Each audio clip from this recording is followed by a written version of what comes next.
Hello everyone, and welcome back to the channel. Tonight, we are not looking at history from the safe distance of a museum glass case. We are not reading about it in a dusty textbook where the numbers of the dead are just statistics. Tonight, we are going to breathe the air of 1348. We are going to walk the cobblestones slick with rain and filth. We are going to step into the shoes of the most feared, reviled, and essential man in the medieval city. Before we descend into the darkness, if you enjoy these deep, immersive journeys into the brutal reality of the past, please take a moment to click the like button. It helps this channel survive in the algorithm, much like we are about to try and survive the pestilence. And if you haven't already, subscribe and turn on notifications. The bell tolls for everyone eventually. Make sure you hear it when we upload. Now, close your eyes. Let the modern world fade away. Let the silence of your room be replaced by the sound of a heavy wooden cart rolling over uneven stones. Let the smell of antiseptic and coffee be replaced by the cloying, sweet scent of rotting flowers and the metallic tang of blood. You are hungry. That is the first thing you feel when you wake up. It is not a new sensation. Hunger has been your companion for as long as you can remember. You are a laborer in London, living in a cramped tenement in the district of Shoreditch. The year is 1348, late autumn. The leaves are falling, rotting into the mud. But they are not the only things rotting this season. You sit up on your straw mattress. The room is cold, damp. Your breath mists in the air. Beside you, the space is empty. Your wife died 3 years ago during the famine. Your children? Well, the winter took 2, and the fever took the last one. You are alone. In a way, that is a blessing now. You have no one to lose. You have no one to feed but yourself. But there is no food. The harvest was poor, left to rot in the fields, because there were not enough men to bring it in. You step outside into the narrow alleyway. Usually at this hour, the city would be roaring with noise. Hawkers shouting, blacksmiths hammering, animals bleating. But today the city holds its breath. There is a silence that hangs over London like a shroud. Doors are painted with large white crosses. Windows are shuttered tight. The only sound is the wind whistling through the eaves and the distant rhythmic tolling of church bells. Bong, bong, bong. They never stop. They ring for morning mass. They ring for the evening prayer. And now, mostly, they ring for the dead. You pull your thin wool cloak tighter around your shoulders. You need money. You need bread. And there is only one job hiring today. The city council posted the notices yesterday on the church doors. They are desperate. The guilds are empty. The bakers are dead. The weavers are dead. But the death business? The death business is booming. They are offering 6 pence a day. 6 pence. That is 4 times what a master carpenter makes. It is a fortune. It is enough to buy a farm in the country if you survive. Enough to eat meat every night for a year. Or it is the price of your life. You walk towards the guild hall.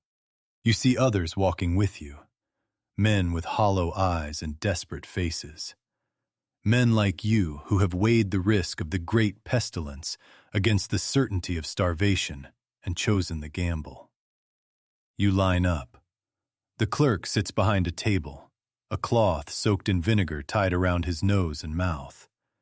He doesn't look at you. He doesn't ask for your name. He just points to a pile of heavy leather aprons, thick gloves, and wooden carts lined up against the wall. "Take a cart," he mumbles, his voice muffled by the cloth. "Sector 4, From the river up to St. Paul's. Bring them to the pits at Smithfield. Do not stop. Do not open the houses unless they answer. Do not steal from the bodies. God is watching. You take the apron.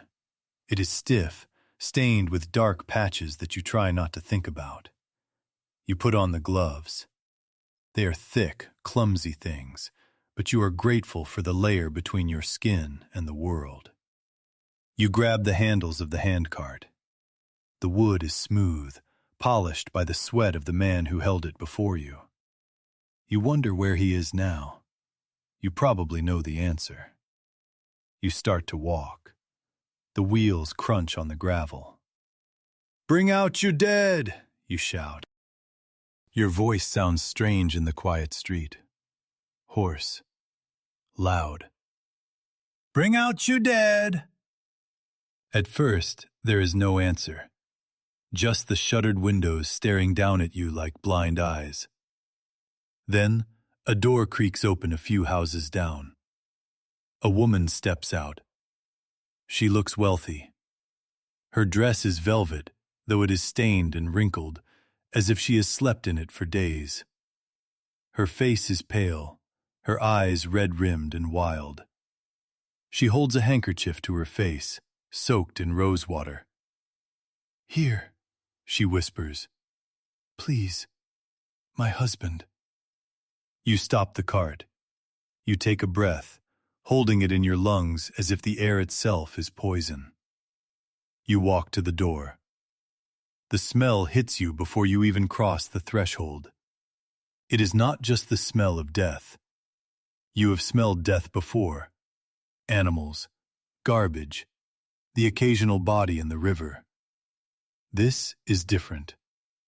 This is sweet, sickly sweet, like overripe apples and old blood. It catches in the back of your throat and makes you want to gag. The man lies on the table in the main hall. He was a merchant, judging by the tapestries on the wall. Now he is just meat. His face is black, literally black, the blood having pooled and congealed under the skin. His mouth is open in a silent scream. And there, on his neck, you see it. The bubo.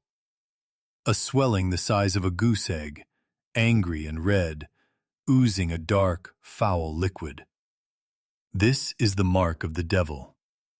This is the token of the pestilence. You hesitate. Your instinct, every fiber of your being, screams at you to run. To turn around, leave the cart, and sprint out of the city until your lungs burn. But you touch the pouch at your belt. Empty. You think of the 6 pence. You think of the hunger that gnaws at your belly. You step forward. You grab the man by the ankles. The woman grabs his shoulders.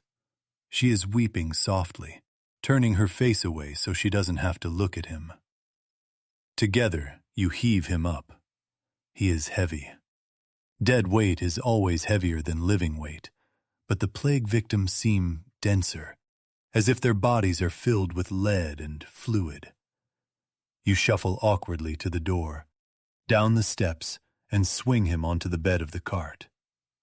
He lands with a wet thud. "God have mercy on him," the woman sobs, pressing a coin into your hand.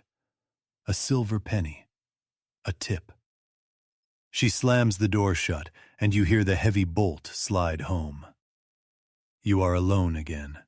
Just you, the cart, and the merchant. You look at the coin in your palm. It glints in the weak sunlight. You put it in your pocket. You grip the handles again.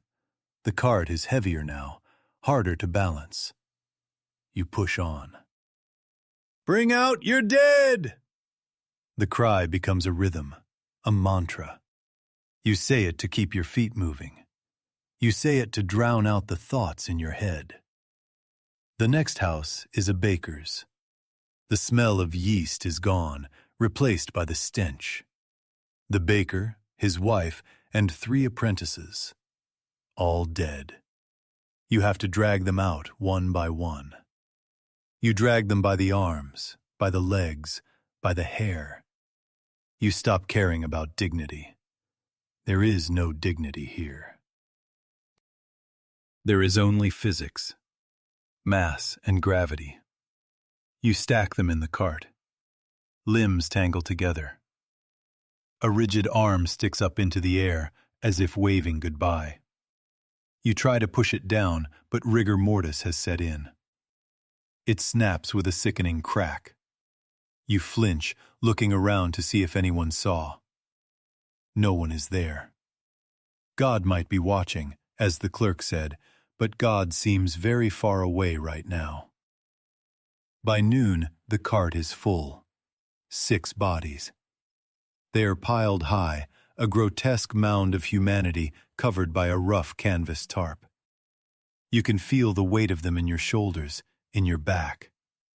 The cart pulls to the left. The merchant is heavier than the baker's wife.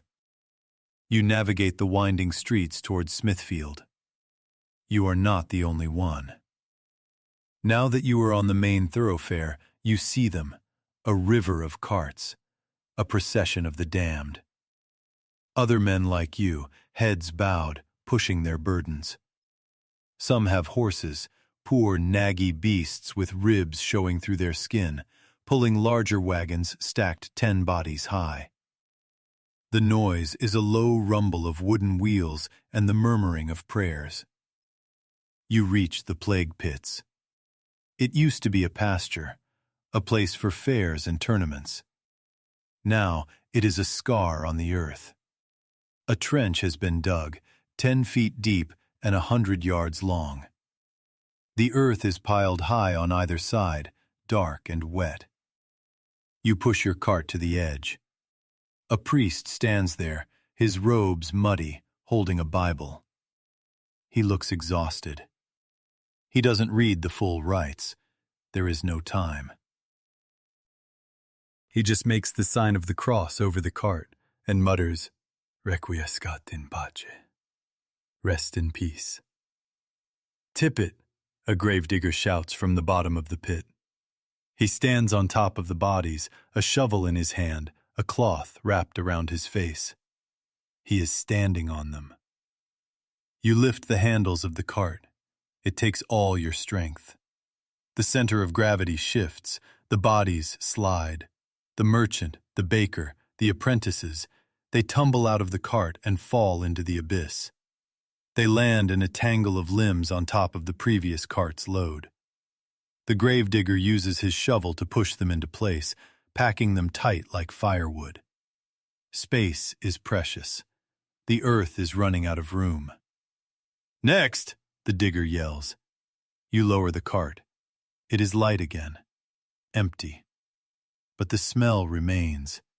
The fluids have leaked onto the wood. You wipe it with a rag, but it just smears. You turn around. You have to go back. The day is only half over. You have to fill the cart again. As you walk back into the city, you feel a tickle in your throat. You cough. Just a small, dry cough. Your heart stops for a second. Is this it? Is this the beginning? You swallow hard, testing your throat. It feels fine. Just dust. It's just dust, you tell yourself. Just the dust of the grave. But the fear is there now. A cold knot in your stomach that has nothing to do with hunger. You pass a group of flagellants, men in robes, walking in a line, whipping themselves with knotted cords. Thwack, thwack, thwack. They are chanting, begging God to lift the curse. Blood soaks the back of their robes. They look at you with wild, fanatical eyes. They think they can bleed the sin out of the world. You look at your hands, stained with the grime of the dead. You think you are doing more of God's work than they are. Someone has to clean the house. You turn down a narrow alley near the river. The houses here are poor, timber frames leaning against each other like drunks. The sewage runs openly in the gutter, mixing with the rain. A door opens before you even call out. A man stands there. He is huge, a blacksmith perhaps. He holds a bundle in his arms. It is small, wrapped in a white sheet that is too large for it. "Take her," he says. His voice is broken. "Take her before her mother sees." It is a child, a little girl. You take the bundle. It weighs nothing, less than a sack of flour. You place her gently in the cart. You don't throw her. You place her. You feel a sudden, sharp pang of grief. You remember your own children. You remember the fever. You wonder if anyone was gentle with them when they were taken away.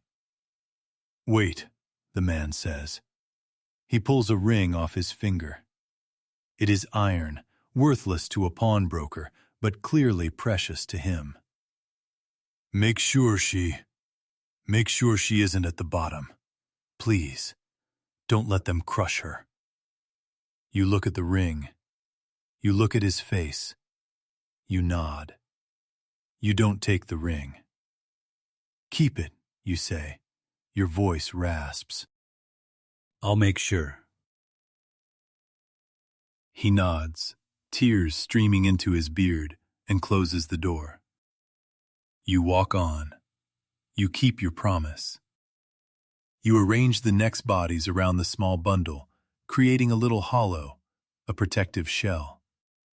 It is a small kindness, a meaningless kindness in the face of the apocalypse, but it makes you feel human again, for a moment. The sun begins to set. The sky turns a bruised purple. The bells are ringing for vespers. Your legs are trembling.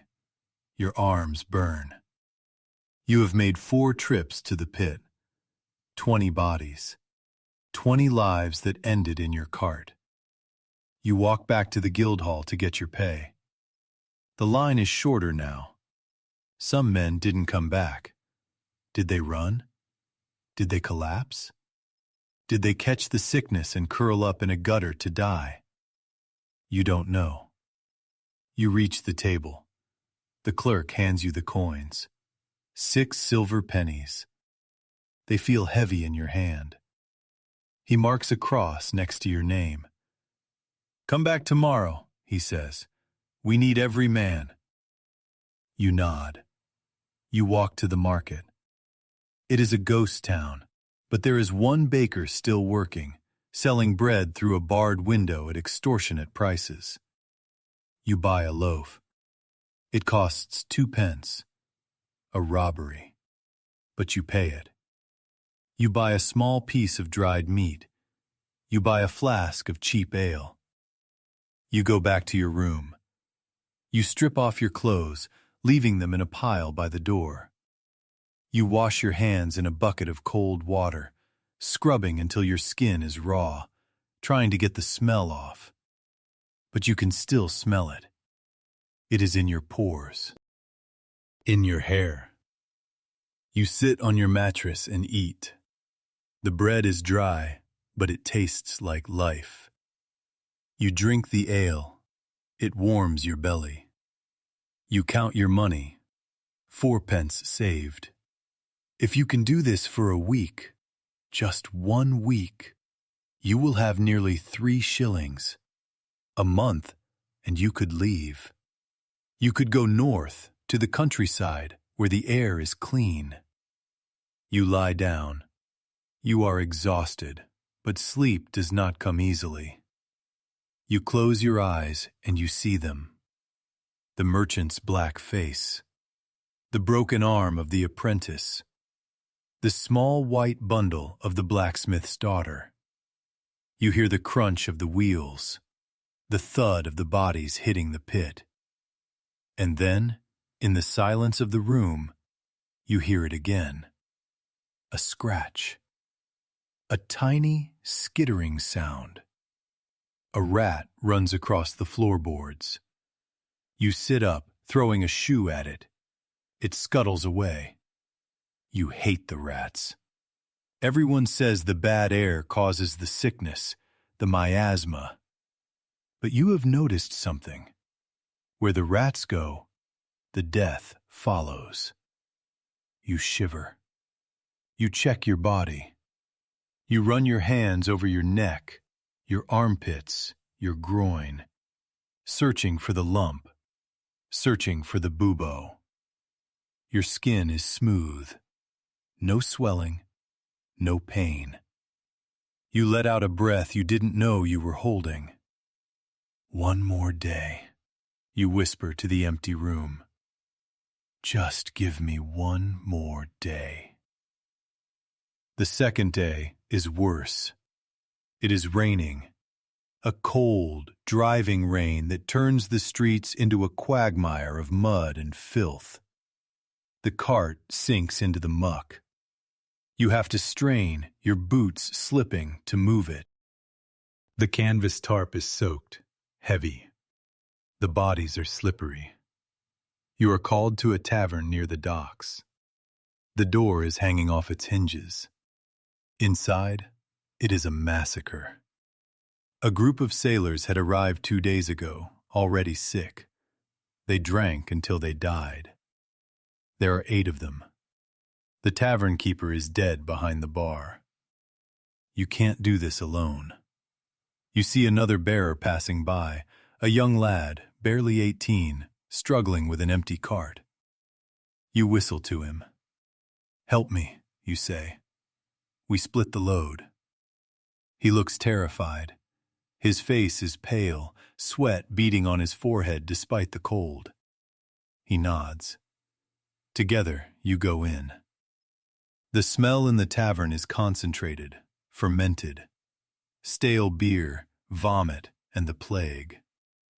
It is a physical wall that you have to push through. You grab a sailor. He is huge, bloated. His skin is mottled with purple bruises. When you lift him, a black fluid leaks from his mouth onto your sleeve. You curse, wiping it off frantically on the tavern curtains. "Don't breathe," you tell the boy. "Just lift." We clear the tavern. It takes an hour. An hour of slipping in fluids, of grunting with effort, of trying not to look at the distorted faces of the dead. When you finish, the boy collapses on the bench outside. He is shaking. "I can't," he whispers. "I can't do it. I have money. My father left me money. I don't need this." "Then go," you say. "Go home." He shakes his head. "I have no home. They burned it. They said we were cursed." You look at him. You see yourself 20 years ago. You reach into your pocket and pull out the piece of dried meat you saved from last night. You break it in half and give it to him. "Eat," you say. "Keep your strength. If you stop moving, you die. That's the rule." He eats it wolfishly. "What's your name?" he asks. "Doesn't matter," you say. You don't want to know his name. Names make them real. Names make it harder when you have to throw them in the pit. "Let's go." You walk to the pit together. The rain has turned the mass grave into a swamp. The bodies are floating. The grave diggers are using long poles to push them down, to submerge them in the mud. It is a scene from hell. Dante could not have imagined this. The water in the pit is black. Bubbles rise to the surface as the bodies shift and settle. You tip your cart. The sailors slide out. Splash. They are gone, swallowed by the earth. On the way back, you see a doctor, a plague doctor. He is walking towards a wealthy estate. He looks like a giant bird. His entire body is covered in waxed leather. He wears a wide-brimmed hat, and on his face, the mask, the beak. It is a long, curved beak, white as bone, with two glass eyes that reflect the gray sky. You know that inside the beak there are herbs, mint, cloves, rose petals, to filter the air, to protect him. He carries a cane. He uses it to poke a body lying in the gutter, lifting the shirt to check for the marks. He doesn't touch it. He never touches them. He is the expert. You are the garbage man. He gets paid in gold to prescribe useless potions. You get paid in copper to hide the evidence of his failure. He sees you looking at him. He stops. The glass eyes turn towards you. He raises his cane in a gesture that might be a blessing or a warning. Keep your distance. His voice comes muffled from behind the mask. The air around you is corrupt. The air is corrupt everywhere, Doctor, you say. You are surprised by your own boldness. Maybe it's the exhaustion. Maybe it's the anger. He doesn't reply. He just turns and walks away, his leather coat swishing. You spit on the ground. By the afternoon, the rain stops, but the fog rolls in. A thick, yellow fog. London disappears. You are walking in a cloud. You can only see 5 feet in front of you. Sounds are distorted. You hear a cart approaching, but you can't see it until it is right on top of you. You almost collide with a wagon. The driver screams at you, "Watch your step, fool!" You pull your cart to the side.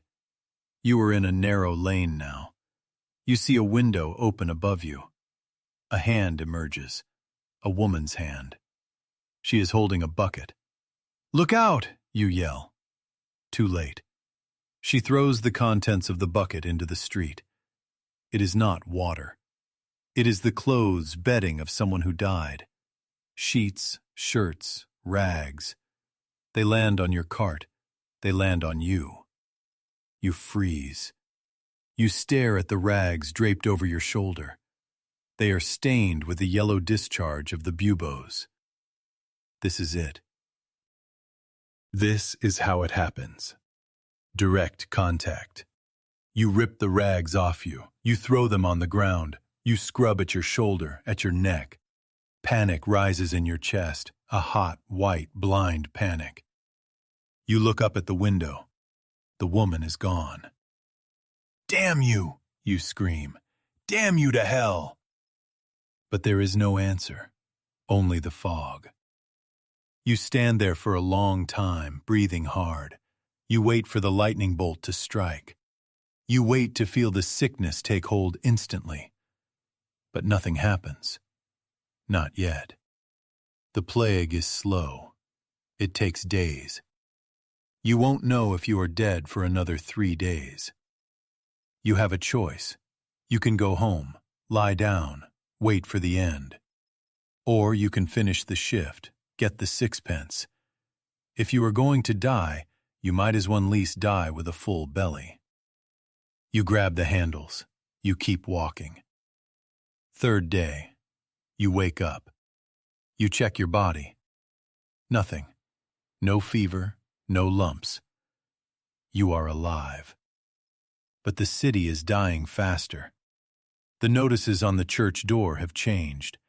They are not asking for bearers anymore. They are demanding them. The king has decreed that all able-bodied men must help with the disposal of the dead.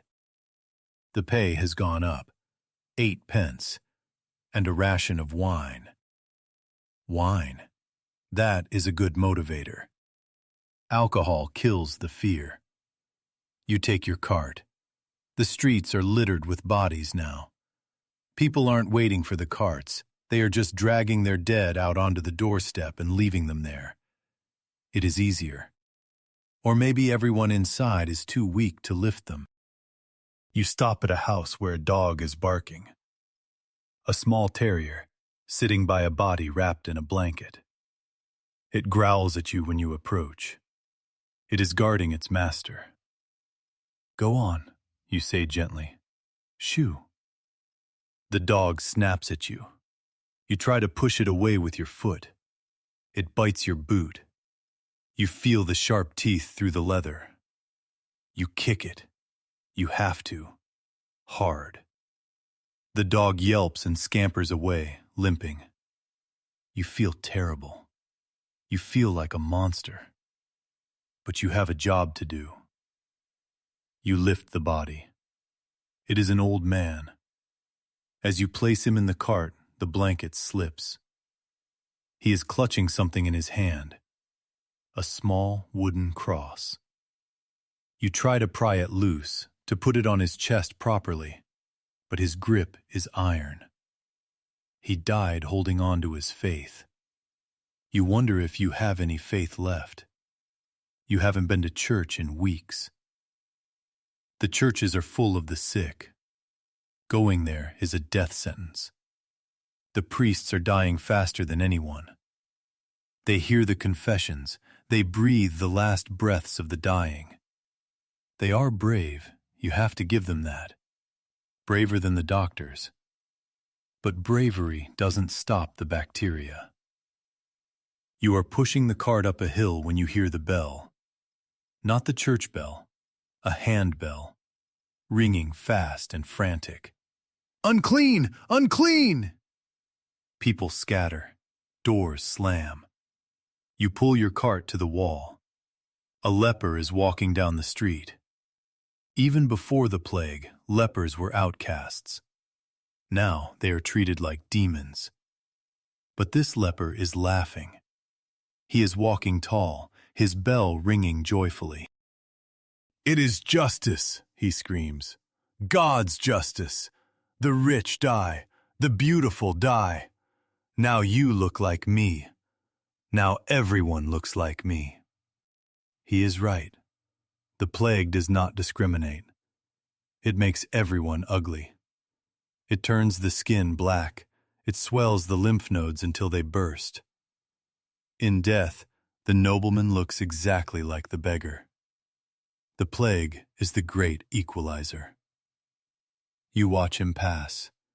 You feel a strange kinship with him. You are both untouchable now. You with your death cart, him with his bell. You are the monsters that walk the streets, while the good people hide in fear. Day 4. You do not wake up. You realize you never really went to sleep.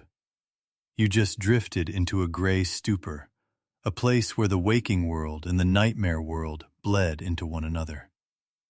You are lying on your straw mat, staring at the ceiling, and you realize the smell has changed.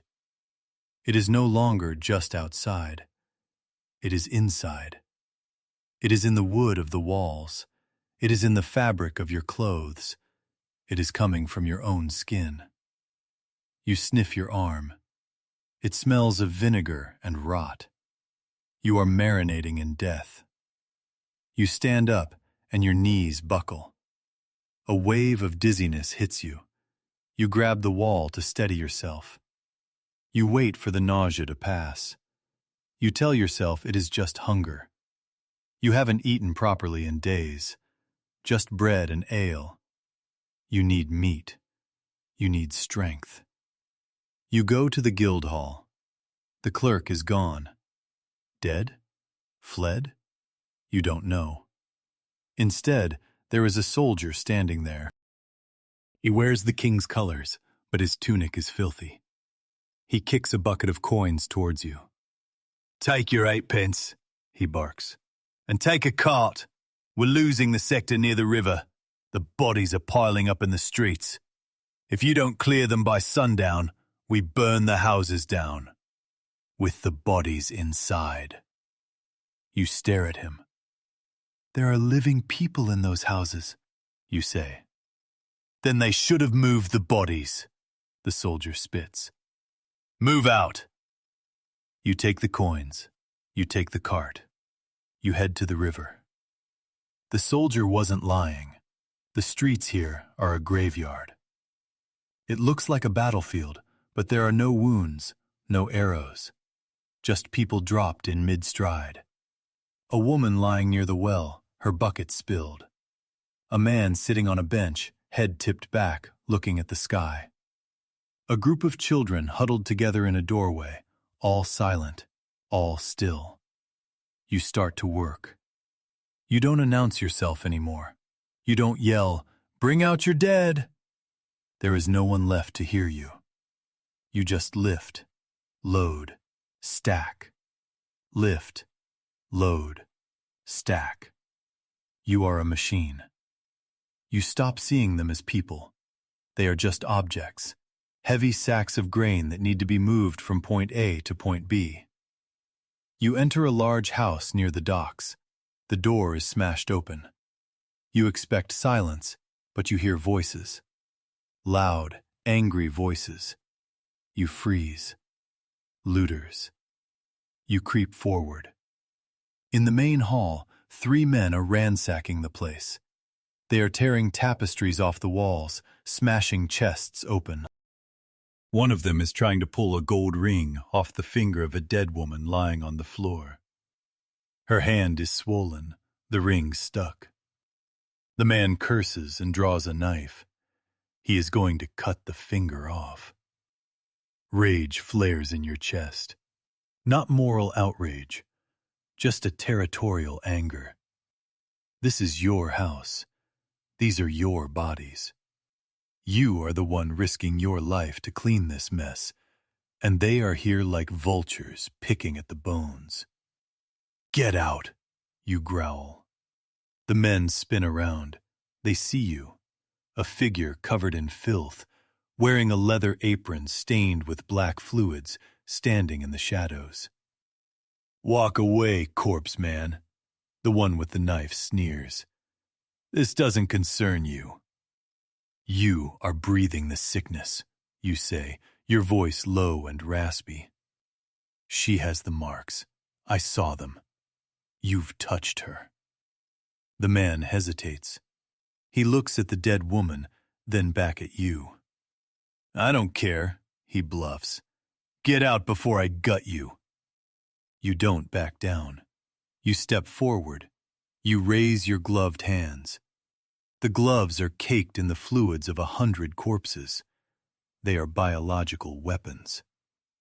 "Come then," you say. "Cut me. My blood is poison. 1 drop on you, and you die screaming in 3 days. Do you want to take that bet?" You take another step. You look like a demon. You smell like the grave. You are the thing they fear most in the world right now. You are the walking plague. The man's eyes widen. The bravado crumbles. He drops the knife. He signals to his friends. "Let's go. He's mad." The sickness has taken his mind. They scramble out the back door, leaving their loot behind. You stand there, chest heaving. You look at the dead woman. You look at her hand. You pick up the knife the looter dropped. You cut the ring off her finger, not to steal it, but to save her the indignity of having it stolen by them. You put the ring in your pocket. You add it to your collection. The blacksmith's ring, the merchant's coin. Now this. You are becoming a keeper of tokens. You load her onto the cart. You take the silver candlesticks they tried to steal. You put them in your sack. Why not? Who will claim them? The king? The church? They will just melt them down. You will sell them. You will buy that farm. You will live. You justify it to yourself. It is payment, hazard pay. By late afternoon, the cart is full again. You head to Smithfield. The pits are overflowing. The mound of earth is higher than your head. The smell is visible now, a shimmering haze of heat and decay rising from the ground.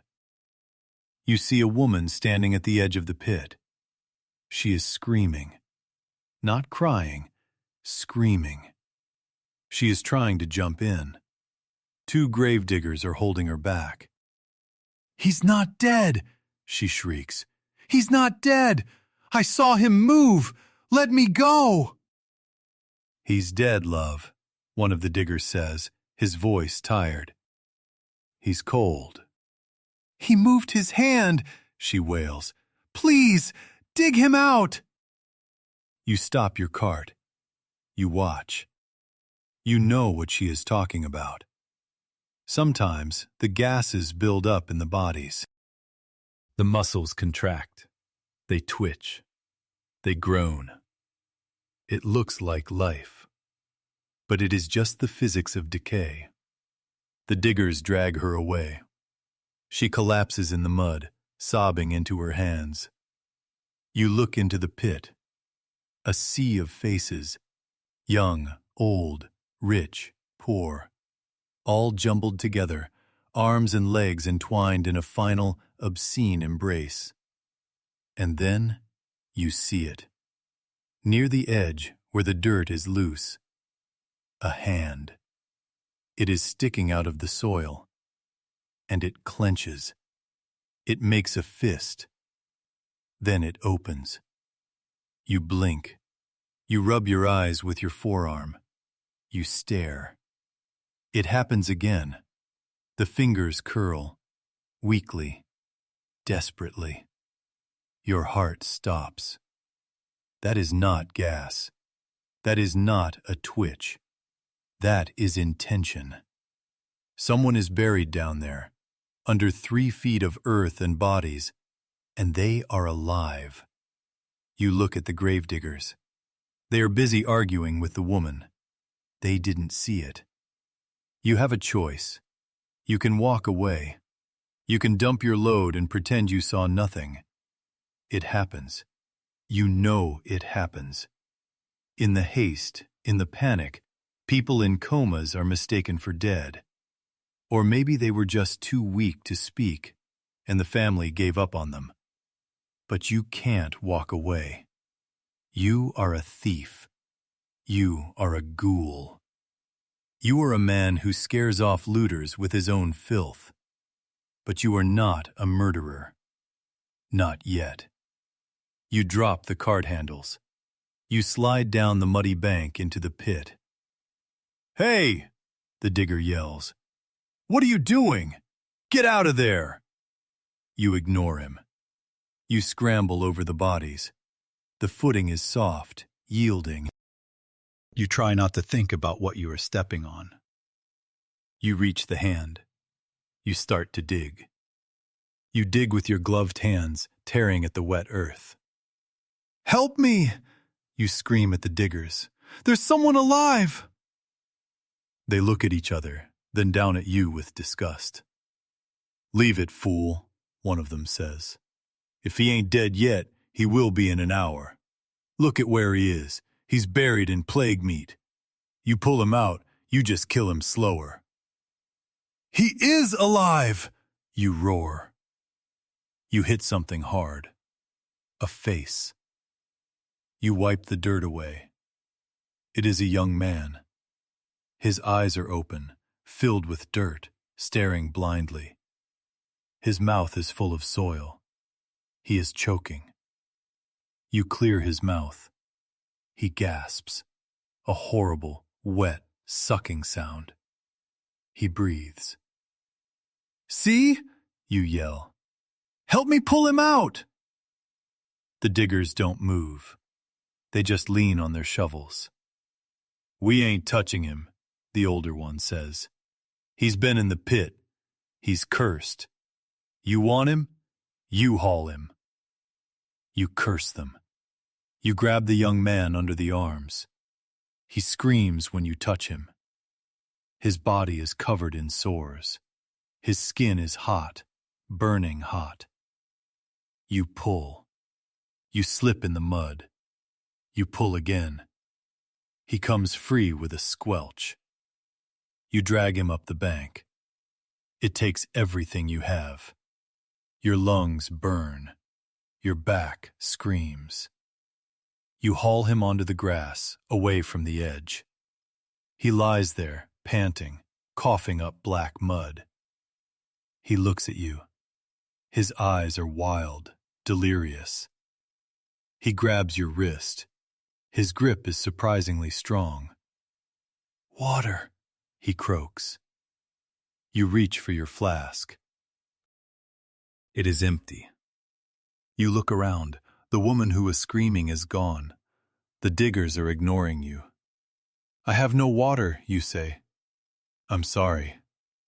He stares at you. Then his eyes roll back in his head. He starts to convulse. His body arches off the ground. Foam bubbles at his lips. "No," you whisper. "No, don't die. I got you out." The convulsion lasts for a minute. Then he goes still, dead still. You put your hand on his chest. Nothing. He is dead. You saved him for nothing. You dragged him out of hell just so he could die on the grass instead of in the mud. You sit there for a long time. The diggers watch you. The older one shakes his head. "Told you," he says, not with malice, just with a weary factuality. "Waste of energy. Throw him back in." You look at the body. You can't put him back. You can't throw him back into that hole after he fought so hard to breathe. "No," you say. You stand up. You pick up the body again. You carry him to your cart. You put him on top of the pile. "Where are you going?" the digger asks. "To the churchyard," you say. "This one gets a grave. A real grave." The digger laughs, a harsh barking sound. "Suit yourself, Saint, but the ground is hard everywhere." You push the cart away from the pit. You walk to a small, abandoned churchyard on the edge of the city. The gate is locked, but the wall is crumbled.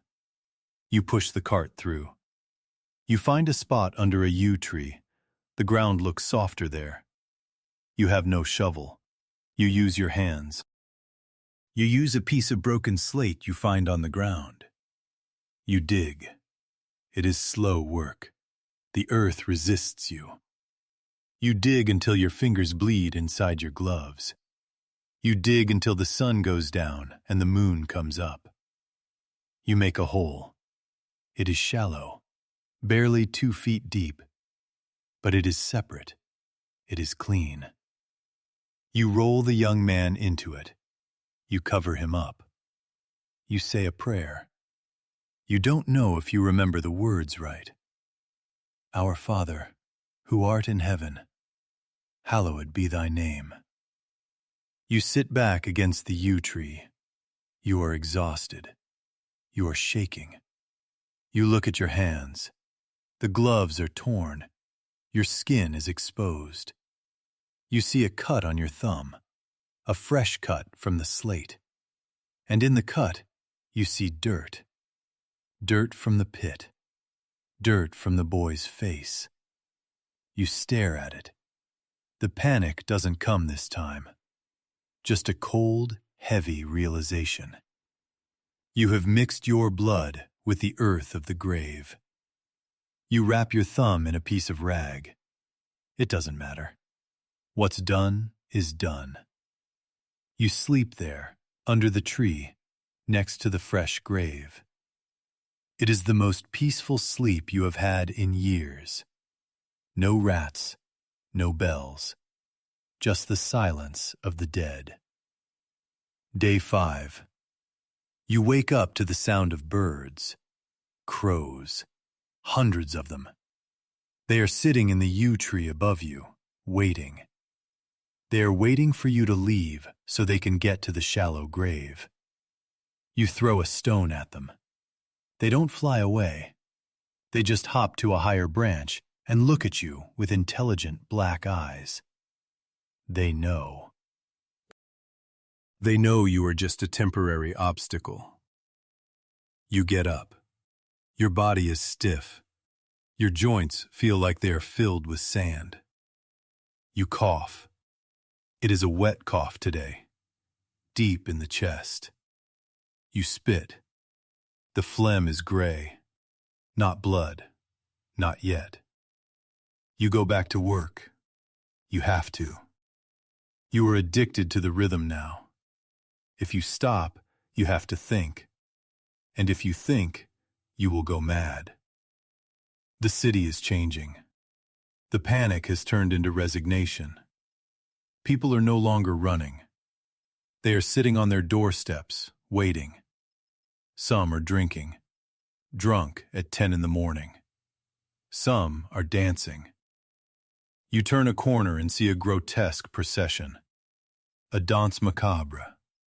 People holding hands, dancing in a circle around a pile of burning clothes. They are singing. A nursery rhyme. Ring-a-ring-a roses, a pocket full of posies, a tissue, a tissue. We all fall down. They look manic. Their eyes are wide, their smiles stretched too tight. One of them, a woman with flowers in her hair, grabs your arm. "Dance with us, Death," she laughs. "Dance with us. If we dance, the bad air can't catch us." You pull away. "Let go of me." "Don't be shy," she spins around. "We are all going to die. Why not die dancing?" She collapses, just like that, mid-spin. She hits the cobblestones and doesn't move. The others stop dancing. They look at her. Then they look at you. "Take her," one of the men says. His voice is flat. The joy is gone instantly. You load her onto the cart. The party is over. You walk on. The sky is turning a strange color, a sickly yellow-green. The smell is evolving. It is no longer just rot. It is something chemical, something ancient. You feel like the very atmosphere of the earth has curdled. You start to hear things. Not the bells. Voices. Whispers. You hear your wife calling your name. "Thomas." You stop. You spin around. The street is empty. "Thomas, come home." It is coming from a window above you. You look up.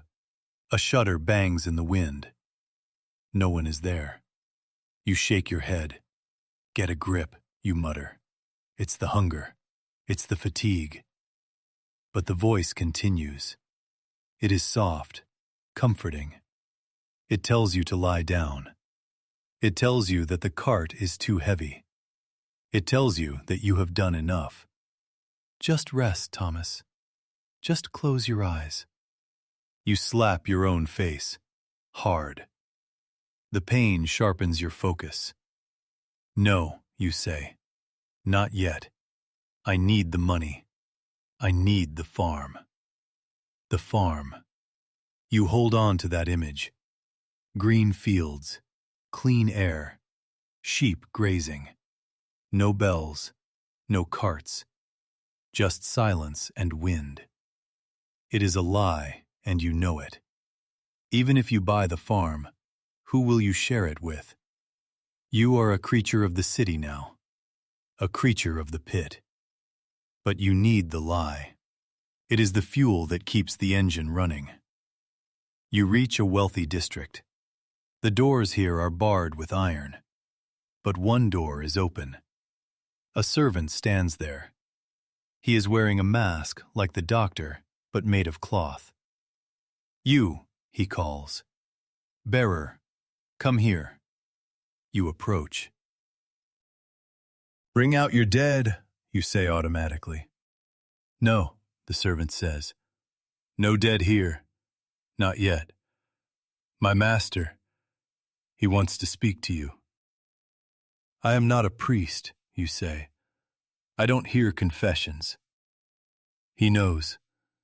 He wants to hire you for a special task. "I work for the city." He will pay you double, triple, in gold. Gold. The word cuts through the fog in your brain. You leave the cart. You follow the servant inside. The house is magnificent, but it smells of the sickness. The master sits in a high-backed chair by the fire. He is wrapped in furs. He is old, his face gray, his breath rattling in his chest. He has the marks on his neck. He is dying. He looks at you. "You handle the bodies," he wheezes. "Yes, my lord." "You take them to the pits." "Yes." "I do not want the pit," the old man says. He grips the arms of his chair. "I am a knight of the realm. I fought at Cressy. I will not be thrown into a hole with bakers and beggars." "Churchyards are full, my lord. The priests are dead. There is nowhere else." The old man reaches into his robe. He pulls out a heavy purse. He throws it on the floor. It clinks heavily. "There is a crypt," he says, "beneath the family chapel. It is sealed, but I have the key. When I die, you will take me there. You alone. You will put me in my ancestor's tomb. You will seal it behind you. You will ensure I am not mixed with the filth." You look at the purse. It is more money than you have ever seen. "When?" you ask. "Soon," he says. "Tonight. Sit. Wait." So you sit. You sit in the corner of the rich man's room, surrounded by velvet and gold, smelling the rot coming from his neck. You wait for him to die. You are a vulture, a paid vulture. Hours pass. The fire dies down. The old man's breathing gets shallower. He mutters about battles, about horses, about a woman named Eleanor. Then he stops. The silence fills the room. You stand up. You check him. He is gone. You take the purse. You weigh it in your hand. Heavy, beautifully heavy. You pick him up. He is light, wasted away by the fever. You carry him out the back way, to the small private chapel in the garden. You find the crypt door. You use the key he gave you. Inside, it is cool and dry. Stone sarcophagi line the walls. Knights in effigy lie with hands clasped in prayer. It smells of dust and old incense. It smells clean. You find an empty slab. You lay the old man down. You arrange his hands. You close his eyes. "Rest well, Sir Knight," you whisper. "You got your wish. You are alone." You leave the crypt. You lock the door. You throw the key into the well. You walk back to your cart. You have the gold. You have enough now. You have enough for the farm. You have enough for 2 farms. You can leave. Right now. You can drop the handles of the cart, walk to the city gates, bribe the guard, and walk until you see green grass. You stand there in the street. The cart is half full of bodies you collected earlier. If you leave, they stay here. They rot in the street. The rats will come. The sickness will spread faster. You look at the gold in your pocket. You look at the cart. "One more load," you whisper. "I'll clear this cart. Then I go." It is a mistake. You know it is a mistake. You should run. But the habit is too strong. The duty is too deep. Or maybe you just don't believe you deserve to escape. You grab the handles. You push on.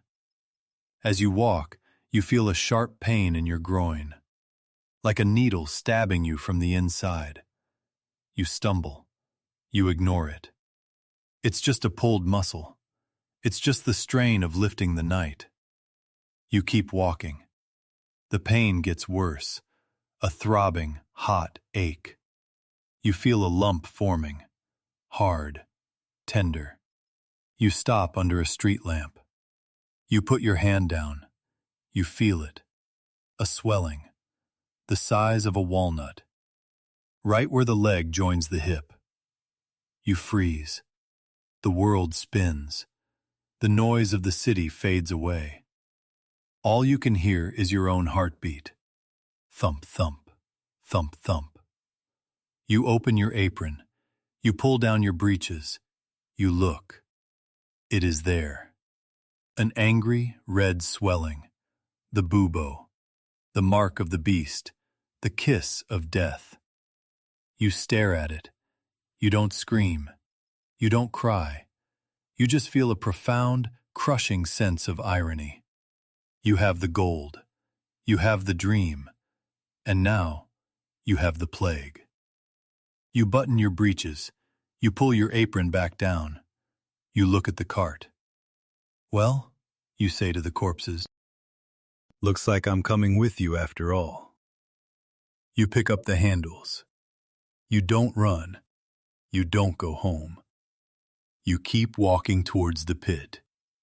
Because what else is there to do? You are a bearer. And now, you are bearing your own death. You keep walking.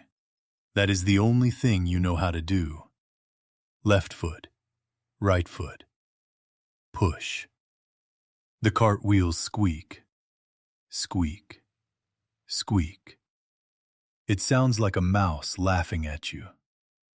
The pain in your groin is no longer an ache. It is a fire. It feels as if someone has inserted a red-hot coal under your skin and is slowly twisting it. Every time you step with your left leg, the coal twists. You start to limp heavily. You lean your weight onto the cart handle, using it as a crutch. The cart is holding you up now, not the other way around. You look at the gold purse in your pocket. You take it out. You hold it in your gloved hand. It is heavy, so heavy. It drags your hand down. You start to laugh, a dry, rasping sound that hurts your throat. You have spent your whole life chasing this metal. You have debased yourself, touched the untouchable, breathed the air of hell for this. And now that you have it, it is just ballast. It is just a rock that will drag you to the bottom of the river faster. You should throw it away. You know you should. It is useless. You can't buy health. You can't bribe death. But your fingers curl around it tight. Greed is a habit harder to break than breathing. You put it back in your pocket. You will die rich. That is something, isn't it? A rich corpse is better than a poor one. The fever hits you an hour later. It doesn't come slowly. It hits you like a hammer to the back of the head. One moment you are shivering, your teeth chattering so hard you think they will crack. The next, you are burning. You are standing in a furnace. Your blood is boiling in your veins. The world tilts. The cobblestones seem to heave and breathe like the chest of a sleeping giant. The buildings on either side of the street stretch upwards, bending over you, closing in. The windows look like eyes, malicious, judging eyes. They are watching you die. "Bring out your dead," you croak. But no sound comes out. Your tongue is swollen. It fills your mouth like a dry sponge. You are thirsty. A thirst so profound it feels like madness. You would drink from a puddle. You would drink from the sewer. You stop at a horse trough. The water is green, covered in scum. You don't care. You cup your hands. You drink. The water is foul, tasting of algae and rot. But it is wet. You splash it on your face. It steams off your skin. You look at your reflection in the water. Who is that? That isn't Thomas. That is a skull with skin stretched over it. Your eyes are sunken, rimmed with red. Your lips are cracked and black, and your skin is turning dark. Patches of purple and black are blooming on your cheeks, your nose. The internal bleeding has started. The black in the Black Death. "You look terrible," a voice says. You look up. There is a man standing on the other side of the trough. He is wearing fine clothes, but they are wet and muddy. He looks familiar. "Don't you recognize me?" he asks. You squint. The world is blurry at the edges. "No." "I am the merchant," the man says. "The one you picked up on the first day. You dropped me. My head hit the wood. It hurt." You shake your head. "You're dead. I put you in the pit." "I am in the pit," the merchant agrees. "But I am also here. We are all here, Thomas, following you, waiting for you to join the procession." You look behind you. The street is full of people. The baker, the apprentice with the broken arm, the sailor with the leaking mouth, the little girl wrapped in the sheet. They are all walking behind your cart, silent, staring. "Go away," you whisper. "I buried you. I gave you rest." "There is no rest," the little girl says. Her voice is like the wind in the eaves. "The pit is cold. We want to be warm. We want to be where you are." You squeeze your eyes shut. "It's the fever," you tell yourself. "It's the fever. Open your eyes and they will be gone." You open your eyes. The street is empty. Just the fog and the rats. But the fear remains. A cold sliver of ice in your burning brain. You are bridging the gap. You are walking with 1 foot in London and 1 foot in the grave. You push the cart forward. You have to finish the round. Why? You don't know. Maybe because it is the only thing that makes sense. If you stop pushing, you admit it is over. The pain spreads. It is in your armpits now. You can feel them swelling against the stiff leather of the apron. Under your arms, huge, hard knots are forming. It forces your arms out, making you walk like a grotesque puppet. You stumble. You fall to your knees. The impact jars your bones. You scream. The pain in your groin explodes. You feel something wet and warm running down your leg. One of the buboes has burst. The smell is instantaneous. It is horrific. A concentrated stench of rot that makes the air of the plague city smell like perfume in comparison. You gag. You dry heave, your empty stomach convulsing. You look down. Your breeches are soaked in dark blood and pus. "Get up," you hiss. "Get up, you filth." You try to stand. Your legs tremble. They don't want to hold you. You grab the wheel of the cart. You pull yourself up. You are crying now. Tears of pain and frustration. You are a strong man. You were a strong man. How did you become this broken thing in just 5 days? You start walking again, but you are slow. So slow. A snail could pass you. Night falls. Day 6?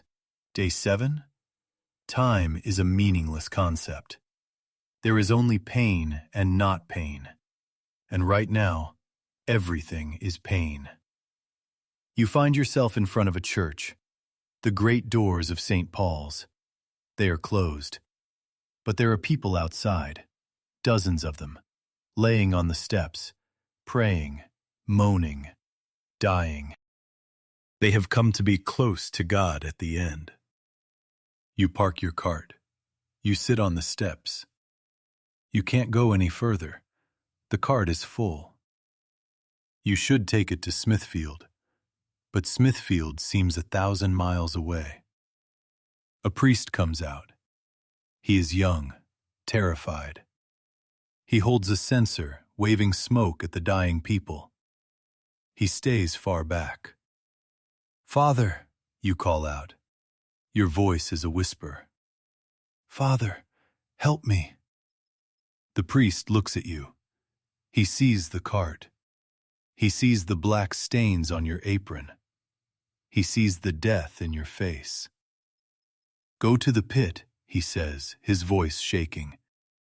"Take them to the pit." "I am the pit," you say. You start to laugh again. It turns into a cough, a deep, wet, hacking cough. You feel something come up. You spit it into your hand. Blood. Bright red, frothy blood. The sickness is in your lungs now. Pneumonic plague. The end stage. "Confess me," you say to the priest. "I have gold. I will pay for a mass." You reach into your pocket. You pull out the heavy purse. You hold it up. The gold coins clink. The priest's eyes widen. Greed fights with fear in his face. He takes a step forward. Then he looks at the blood on your lips. He looks at the burst bubo staining your leg. Fear wins. "God knows your sins," the priest says, backing away. "Make your peace with him. I cannot touch you." He turns and flees back inside the church. The heavy doors slam shut. The bolt slides home. You are left alone on the steps with your gold. "Keep it then," you scream at the door. "Keep your heaven. I don't want it." You throw the purse. It hits the wooden door with a heavy thud. It bursts open. Gold coins shower onto the stone steps. They glitter in the moonlight. A fortune. A life's savings. The people lying on the steps turn their heads. They see the gold. Some of them try to crawl towards it, but they are too weak. They just stare at it. Useless, shiny metal. It can't buy water. It can't buy breath. You watch a rat scurry out from the shadows. It runs over the gold coins. It sniffs them, then loses interest. It runs to a body lying nearby and starts to gnaw on the finger. "Smart rat," you whisper. "You know what's real." You try to stand up. You can't. Your legs are gone. The paralysis is setting in. You are going to die here, on the steps of a locked church, surrounded by strangers. No. No. You will not die here. You will not be just another body on the steps. You are the bearer. You are the one who takes the bodies away. You have a job. You crawl. You crawl to the cart. You grab the handle. You pull. The cart moves, inch by inch. You are dragging it and yourself. You are heading east, towards Smithfield. It takes hours. The moon moves across the sky. You crawl through the mud. Your knees are raw. Your breath is a whistle. You pass the house where you lived. You see the window. It is dark. Goodbye, you think. Goodbye, Thomas. You reach the edge of the city. The smell of the pits greets you. It smells like home. You pull yourself up to the edge of the trench. It is quiet now. The gravediggers are asleep or dead. The pit is open, a vast mouth waiting to swallow. You look into it. The moonlight illuminates the thousands of bodies. They look like a tangled root system, a single organism made of human flesh. You sit on the edge. You dangle your legs over the side. You are so tired. The pain is fading now, replaced by a cold numbness. Your hands are blue. You look at your cart one last time. The bodies are piled high. They are your passengers. You brought them here. You kept your promise. All out, you whisper. End of the line. You lean forward. You push the cart. It tips. The bodies slide out. They tumble into the pit, joining the others. The cart is empty. You sit there. Empty cart, empty life. You feel a presence beside you. You don't turn your head. You know who it is. Is it time? You ask. No one answers. But you feel a hand on your shoulder. It is cold. Colder than the wind. I tried, you say. I cleared the streets. I saved the girl from the bottom of the pile. I buried the boy under the tree. The hand squeezes your shoulder. It is not a gentle squeeze. It is possessive. You look down at your chest. You can't see it rise and fall anymore. You can't feel your heart. You close your eyes. You expect darkness, but instead, you see green. You see the farm. You see the grass waving in the wind. You see the sheep. You see your wife standing by the gate. She is smiling. She is clean. There is no black on her skin. She waves at you. Come on, she calls. Supper is ready. You smile. Your cracked lips bleed, but you smile. You lean forward, just a little more. Gravity takes over. You slide off the edge of the pit. You fall. It is a short fall. You land soft. You land among the people you carried. You land among the baker and the merchant and the sailor. You are not alone. You are part of the pile. You are part of the history of London. The earth smells sweet down here, like damp soil and sleeping roots. You close your eyes. The pain stops. The hunger stops. The bells stop. Silence. Finally. Silence. Wait. We are not done.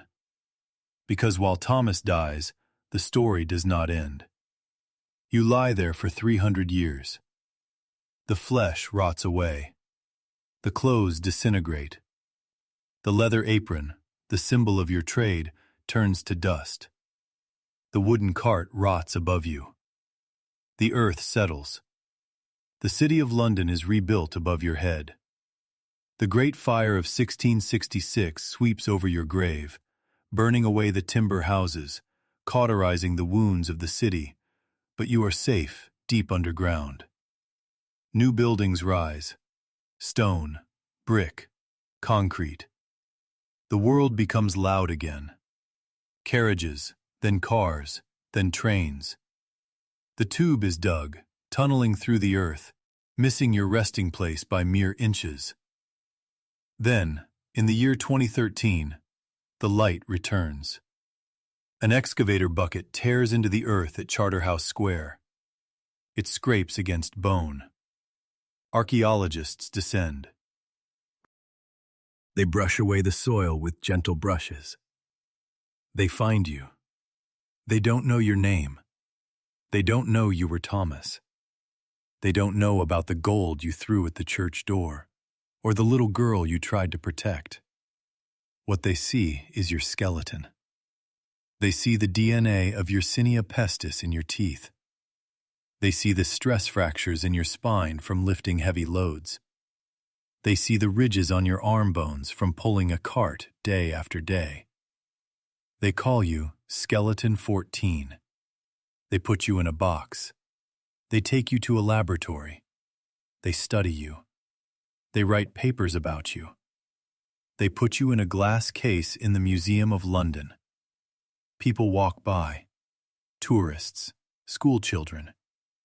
They look at your bones. Look, a mother says to her child. That was a person who lived during the Black Death. He must have had a hard life. The child looks at you. You look back with your hollow sockets. They stare at you for a moment, then they move on. They go to the gift shop. They buy a plush toy rat. They go out into the sunshine of modern London. But you remain. You are the witness. You are the bearer. And as long as your bones exist, the story of the darkness does not die. You are the reminder that civilization is fragile, that we are only ever 3 meals and 1 virus away from the pit. So tonight, as you lie in your warm bed, listening to the silence, remember Thomas. Remember the sound of the wooden wheels on the cobblestones. Remember the smell of the vinegar and the rot. And be grateful. Be deeply, terrifyingly grateful that you are the one listening to the story, and not the one living it. Good night.